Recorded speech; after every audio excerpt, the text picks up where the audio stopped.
So guys it's a good news and क्योंकि guys IBPS RRB 11 का recruitment आ चुका है for the office assistant scale 1 scale 2 and scale 3 post के लिए। So guys अगर आप अप्लाई करना चाहते हैं तो अप्लाई कर सकते हैं। आज मैं आपको इस वीडियो में इस रिक्रूटमेंट की डिटेल दूंगा एंड सो आइए शुरू करते हैं इस वीडियो को। एंड शुरू करने से पहले अगर आप चैनल पे नए हैं please subscribe to our channel Anand कक्षा।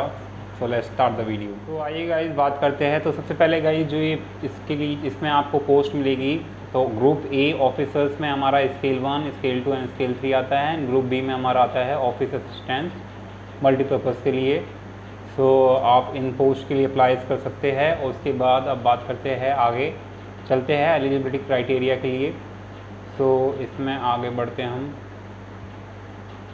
तो यहाँ स्टेट्स रखे हैं एंड अब बात करते हैं सबसे पहले एलिजिबिलिटी क्राइटेरिया, और जिसमें आता है सबसे पहले हमारा नेशनलिटी एंड सिटीज़नशिप। तो इसमें गाइस आप डिटेल में दे रखा है, तो आप इंडियन सिटीज़न हैं तो आपको ज़्यादा टेंशन लेने की ज़रूरत नहीं है।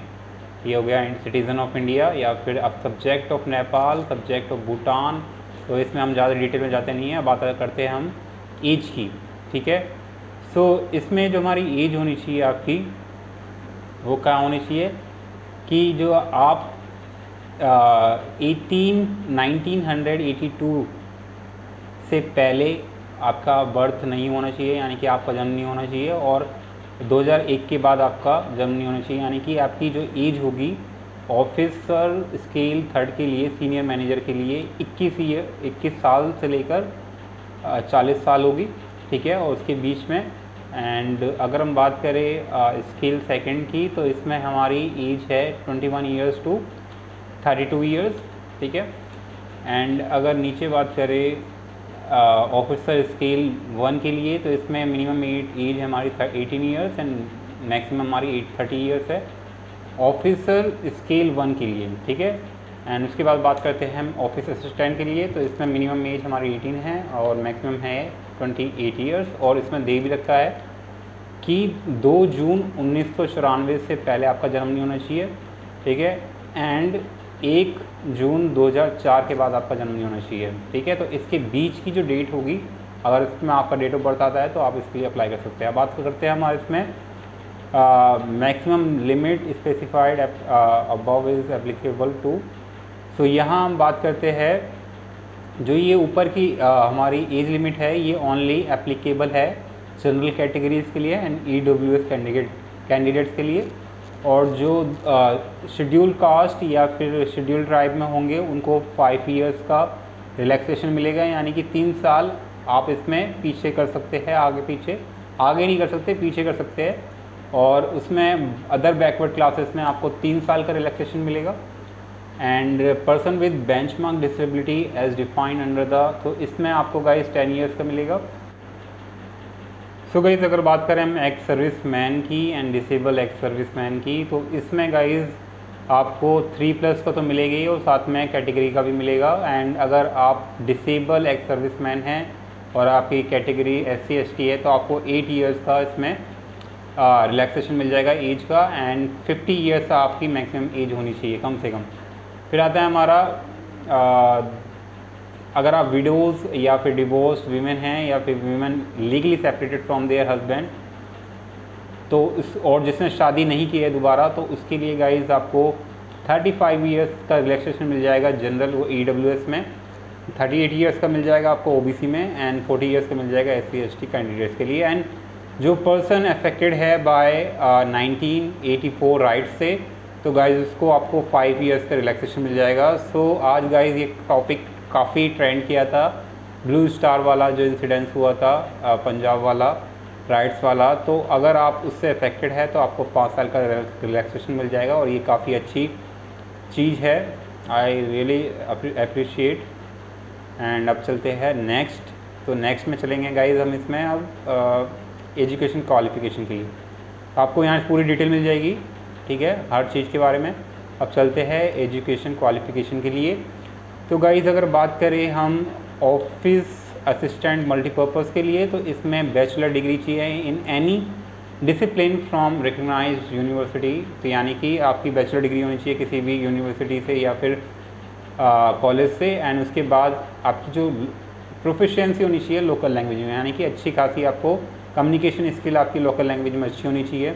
एंड साथ में गाइज़ आपको थोड़ा बेसिक कंप्यूटर भी आना चाहिए, क्योंकि जब ट्रेनिंग होगी ना गाइज़ इसकी, तो उसमें आपको बेसिक कंप्यूटर तो आएगा, यानी कि आपको शुरू से एकदम सिखाने वाले तो हैं नहीं। सो अब बात करते हैं हम ऑफिसर स्केल 1 के लिए, जिसमें असिस्टेंट मैनेजर है। और इसमें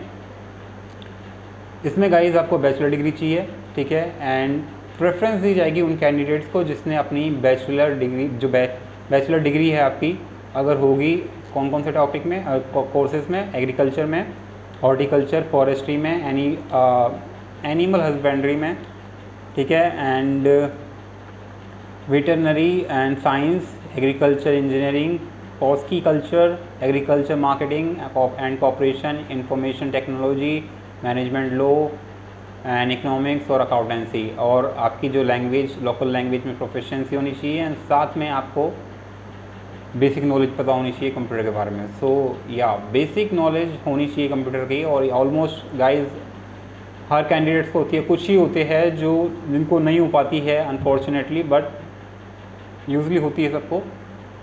फिर बात करते हैं हम ऑफिसर स्केल 2 के बारे में। एंड गाइज इसमें आपको बैचलर डिग्री चाहिए और साथ में 50% एग्रीगेट मार्क्स होने चाहिए, यानी कि यहाँ हमारा मार्क्स का क्राइटेरिया आ गया, 50% आपका होना ही चाहिए। इसमें आपको कोई रिलैक्सेशन मिलेगा नहीं मिलेगा देखेंगे, हम आगे देखेंगे। और साथ में प्रेफरेंस दी जाएगी उन कैंडिडेट्स को जिसकी डिग्री होगी बैंकिंग में, फाइनेंस में, मार्केटिंग में, एंड एग्रीकल्चर में, horticulture, forestry, animals husbandry and veterinary and science, agriculture, engineering, pisciculture, agriculture marketing, and these are the topics and courses you. अगर आपकी बैचलर डिग्री इसमें है तो आपको प्रेफरेंस दी जाएगी। साथ में गाइज इसमें एक्सपीरियंस की डिमांड है, आपको रेलेवेंट जो ये आपको एक्सपीरियंस होना चाहिए 2 साल का as an officer in a bank और फाइनेंशियल इंस्टीट्यूशन में, ठीक है। फिर बात करते हैं हम ऑफिसर स्केल 2, जिसमें हमारा आता है स्पेशलिस्ट ऑफिसर मैनेजर। एंड इसमें गाइज आपकी जो बैचलर डिग्री होनी चाहिए वो इलेक्ट्रॉनिक्स में, कम्युनिकेशन में, कंप्यूटर साइंस में, या फिर इंफॉर्मेशन टेक्नोलॉजी और इट्स इक्विवेलेंट विद मिनिमम 50%, या तो ये हो या फिर इसके जो इक्विवेलेंट कोर्सेज होते हैं उनमें होनी चाहिए। और साथ में 50% मिनिमम आपकी मार्क्स होनी चाहिए, परसेंटेज होनी चाहिए आपकी बैचलर डिग्री में। और साथ में आपका सर्टिफिकेट होना चाहिए ASP लैंग्वेज में, प्रोग्रामिंग लैंग्वेज में, PHP में, and C++, Java, VB, VC, OCP etcetera. अब आता है चार्टेड अकाउंट के, और साथ में गाइज आपको 1 साल का एक्सपीरियंस होना चाहिए आपको रेलेवेंट फील्ड में।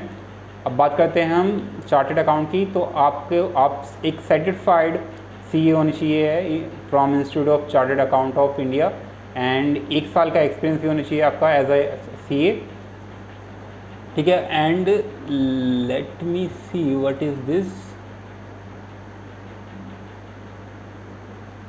हाँ, law officer. So degree from recognised university in law and its equivalent with minimum 50%, यानी कि आपका एक तो डिग्री होनी चाहिए कॉलेज से इन लॉ, एंड उसमें साथ में आपके 50% मार्क्स होने चाहिए, यानी कि यहाँ भी मिनिमम आ गया। और साथ में 2 साल का एक्सपीरियंस होना चाहिए एज एन एडवोकेट, ठीक है, और जिसने वर्क किया हो as an law officer in bank और फिर फाइनेंशियल इंस्टीट्यूट में। एडवोकेट का तो एक्सपीरियंस चाहिए, और साथ में एक बैंक में या फिर फाइनेंशियल इंस्टीट्यूट में आपने एज अ एडवोकेट काम किया है for period of not less than 2 years, यानी कि कम से कम 2 साल का आपको एक्सपीरियंस चाहिए इसमें। फिर बात करते हैं गाइज ट्रेजरी मैनेजर की, एंड इसमें गाइज आपको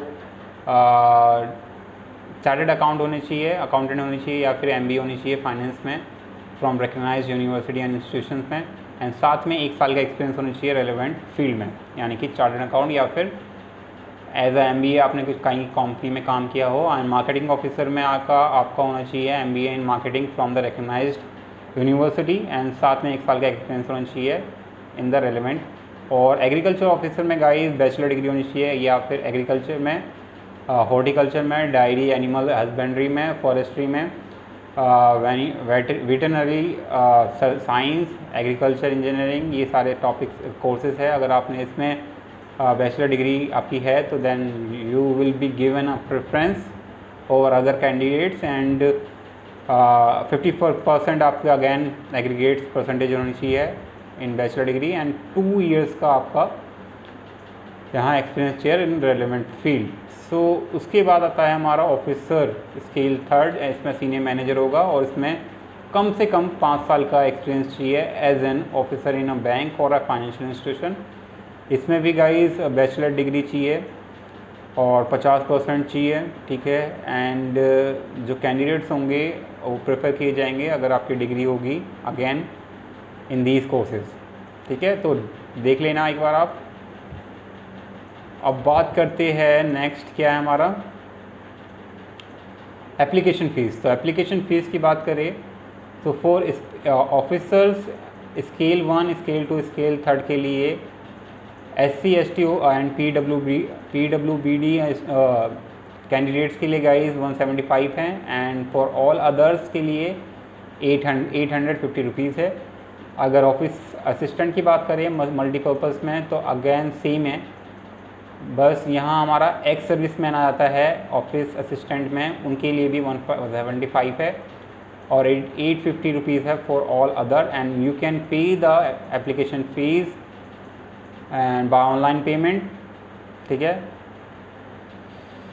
तो यहाँ ऑनलाइन एग्ज़ाम का गाइस पूरा एग्ज़ामिनेशन स्ट्रक्चर दे रखा है। तो जो प्रीलिम्स होगा गाइस, इसमें अगर हम बात करें ऑफिस असिस्टेंट की तो इसमें जो नंबर ऑफ़ टेस्ट यानी कि जो रीजनिंग होंगे हमारे, पहला टॉपिक होगा हमारा रीजनिंग जिसमें नंबर ऑफ़ क्वेश्चन होंगे 40 एंड 40 मार्क्स के होंगे। एंड फिर होगा हमारा न्यूमेरिकल एबिलिटी और इसमें गाइस हमारा होगा 45 मिनट का पूरा टोटल एंड हर एक दोनों सेक्शन में 40-40 क्वेश्चन होंगे, 40-40 मार्क्स के टोटल मार्क्स होंगे 80। और अगर स्केल 1 की बात करें तो स्केल 1 में रीजनिंग है, क्वांटिटेटिव एप्टीट्यूड है और ऑफिस असिस्टेंट में न्यूमेरिकल एबिलिटी है, ठीक है। तो वो चेक की जाएगी। अगेन 40-40 क्वेश्चन होंगे दोनों में एंड 40-40 मार्क्स के टोटल मार्क्स होगा 80 and 45 minute will be given to candidates for officer scale 1। फिर बात करते हैं ऑफिसर असिस्टेंट मल्टीपर्पज़ का मेंस का एग्ज़ाम के बारे में। सो गाइस इसमें आपका रीजनिंग आ जाएगा, कंप्यूटर नॉलेज आ जाएगा, जनरल अवेयरनेस आ जाएगा, इंग्लिश लैंग्वेज आ जाएगा, हिंदी लैंग्वेज आ जाएगा, न्यूमेरिकल एबिलिटी आ जाएगा और साथ में मीडियम की बात करें तो इंग्लिश में रहेगी, हिंदी में रहेगी। और जो एस्ट्रिक दे रखा है, एस्ट्रिक का मतलब क्या है, एस्ट्रिक का मतलब I think exam will be in both language और will be in English only. So यहाँ 40-40 क्वेश्चन होंगे हर सेक्शन में, 6 सेक्शन है, 6 में 40-40 होंगे और मार्क्स डिस्ट्रीब्यूशन कुछ इस प्रकार है। रीजनिंग में गाइस आपको 50 मार्क्स होंगे, कंप्यूटर नॉलेज में आपको 20 मार्क्स एंड जनरल अवेयरनेस में आपको 40, इंग्लिश में 40 हिंदी में एंड 50 होंगे न्यूमेरिकल एबिलिटी में। तो टोटल मार्क्स हो जाएगा 200 एंड 2 घंटे आपको दिए जाएंगे फॉर द एग्ज़ाम। तो 200 क्वेश्चंस के लिए 2 घंटे दिए जाएंगे यानी कि 1 घंटे में 100 क्वेश्चंस करने हैं। तो ये वाला गाइस बहुत। और यहाँ हम बात करें ऑफिसर स्केल 1 के लिए, तो ऑफिसर स्केल 1 के लिए अगेन यहाँ आपको रीजनिंग मिल जाएगा, कंप्यूटर नॉलेज मिल जाएगा, जनरल अवेयरनेस मिल जाएगा, English language, Hindi language and quantitative aptitudes. तो officer assistant and officer scale 1 में यहाँ न्यूमेरिकल एबिलिटी आ रहे हैं, यहाँ क्वांटिटेटिव एप्टीट्यूड आ रहा है और सेम चीज़ है, यहाँ मार्क डिस्ट्रीब्यूशन सेम तरीके से है, 40-40 क्वेश्चन है एंड रीजनिंग में आपको 50 है एंड कंप्यूटर नॉलेज में 20 है एंड 50 मार्क्स है हमारे क्वांटिटेटिव एप्टीट्यूड में एंड 2 आवर्स का आपका इसमें पेपर होगा। सब बात करते हैं सब बात करते हैं exam pattern for the officer scale 2 and for the general banking officer. इसमें गाइज आपके reasoning, computer knowledge, financial awareness, general awareness नहीं है, यहाँ फाइनेंशियल अवेयरनेस है एंड यहाँ guys English language, Hindi language and यहाँ गाइज हमारा quantitative aptitude and data interpretation. यहाँ अलग अलग टॉपिक्स आ चुके हैं हमारे। क्वांटिटेटिव एप्टीट्यूड के साथ डेटा इंटरप्रिटेशन भी आ रहा है एंड इसमें लैंग्वेजेस भी दे रखी है, हिंदी इंग्लिश में जो है, और हिंदी इंग्लिश में क्या है, कौन कौन से है देख सकते हैं आप। नंबर ऑफ़ क्वेश्चन 40 दिए जाएंगे और मार्क डिस्ट्रीब्यूशन सेम है जैसे कि असिस्टेंट मैनेजर में था, 50-50 ऊपर नीचे first and last, and 20 marks है हमारे कंप्यूटर नॉलेज के, एंड 2 घंटे दिए जाएंगे गाइज आपको एग्ज़ाम के लिए, एंड अगेन 200 होगा हमारा टोटल मार्क्स। तो यहाँ अगेन इस पर आइए, इसमें ऑफिसर सेकंड में गाइज, इससे स्केल सेकंड में स्पेशलिस्ट कडार भी है, एंड इसमें आपको प्रोफेशनल नॉलेज आएगी, टॉपिक चेंज हो गया यहाँ, रीजनिंग की जगह professional knowledge, and almost other things are same. Computer knowledge यहाँ आ चुकी है, रीजनिंग इंक्लूड होगी है साथ में। सो ये सारी चीज़ें आप देख लेना, ठीक है। अब आगे बढ़ते हैं इसमें। ऑफिसर थर्ड के लिए, ऑफिसर स्केल थर्ड के लिए आप देख सकते हैं इसमें financial awareness almost same similar है और सेम दे रखा है ऑलमोस्ट। तो यहाँ बोल रखा है कैंडिडेट या तो 4A के लिए चूज़ करेगा या फिर 4B के लिए, दोनों को एक साथ चूज़ नहीं कर सकता, ठीक है, 4A एंड 4B। तो यहाँ 2 ऑप्शन है, जैसे कि यहाँ इंग्लिश और हिंदी लैंग्वेज, आप दोनों में से एक चूज़ कर सकते हैं, आपको दोनों एग्ज़ाम देने की ज़रूरत नहीं होगी। फाइन। सो अब बात करते हैं पेनल्टी की, यानी कि नेगेटिव मार्किंग है या नहीं है, तो या नेगेटिव मार्किंग है। 1/4 ऑफ द मार्क्स, यानी कि 1 मार्क्स में से 0.25 मार्क्स कट जाएगा अगर आपने किसी आंसर को गलत किया, तो वो मार्क डिस्ट्रीब्यूशन पे डिपेंड करता है कि हर एक क्वेश्चन कितने मार्क्स का है, ठीक है। तो उसका 1/4 आपका सब्ट्रैक्ट हो जाएगा। एंड कट ऑफ में यहाँ डिटेल दे रखी है, वो कट ऑफ बाद में डिसाइड होगी। क्या रह गया है, उसके बाद गाइस इंटरव्यू होगा, इंटरव्यू में अगेन शॉर्टलिस्ट हो गए, उसके बाद ही होगा। सो गाइस अब नंबर ऑफ पोस्ट की बात कर लेते हैं। टोटल पोस्ट गाइस इसमें हमारी यानी कि 8106 पोस्ट है, एंड ऑफिस असिस्टेंट में गाइस 4483 है, एंड ऑफिसर स्केल में गाइस हमारी है 1, ऑफिसर स्केल 1 में है 2676, यानी कि 2676। फिर आती है हमारी ऑफिसर स्केल सेकंड में 745, यानी कि 745 जनरल बैंकिंग ऑफिसर के लिए। फिर आता है ऑफिसर स्केल 2 इंफॉर्मेशन टेक्नोलॉजी में ऑफिसर के लिए 57 है। Officer scale second chartered accountant के लिए 19 है, and officer scale second law officer के लिए इसमें 18 है। ट्रेजरी ऑफिसर स्केल सेकंड के लिए 10 है। मार्केटिंग ऑफिसर स्केल सेकंड के लिए 6 है, एंड एग्रीकल्चर ऑफिसर स्केल के लिए 12 है। और ऑफिसर स्केल थर्ड के लिए हमारा है 80 नंबर ऑफ पोस्ट। सो या गाइस दैट्स इट। एंड यहाँ अगर कैटेगरी की बात करें तो कैटेगरी आप देख सकते हैं, वीडियो पे दिख रहा होगा, कैटेगरी दे रखा है डिस्ट्रीब्यूशंस। तो आप सब ऑफिसर, तो आप जाके गाइस उसमें नोटिफिकेशन में ये कैटेगरी वाइज देख सकते हैं, बहुत सारा डिटेल दे रखी है। तो अगर शॉर्ट में बताओ तो ऑफिसर असिस्टेंट में गाइस जनरल के लिए 1969 है, 415 है गाइस EWS के लिए, OBC के लिए 1007 है, SC के लिए 704 है, NST के लिए 388 है, ठीक है। तो आप स्क्रीन पे देख रहे हैं, इसका स्क्रीनशॉट ले ले, डिटेल में समरी है पूरी। So yeah that's it, and I hope you like the video, and for more video like this please subscribe to our channel Anand Kaksha. Till then bye bye.